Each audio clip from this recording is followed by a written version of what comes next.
on your chest. உங்களுடைய இரண்டு கரங்களையும் ஆண்டவரிடம் அர்ப்பணியுங்கள்.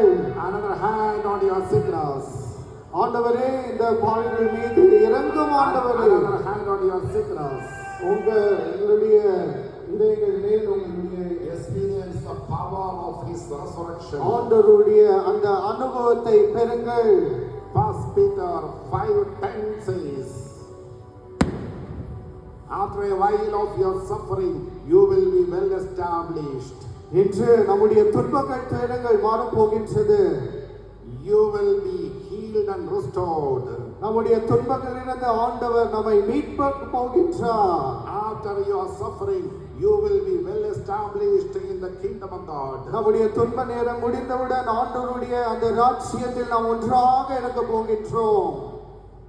That is the meaning of our suffering with Jesus. அது நம்முடைய துன்ப துயரத்தின் ஒரு காரணமாகவும் பங்காக இருக்கின்றது.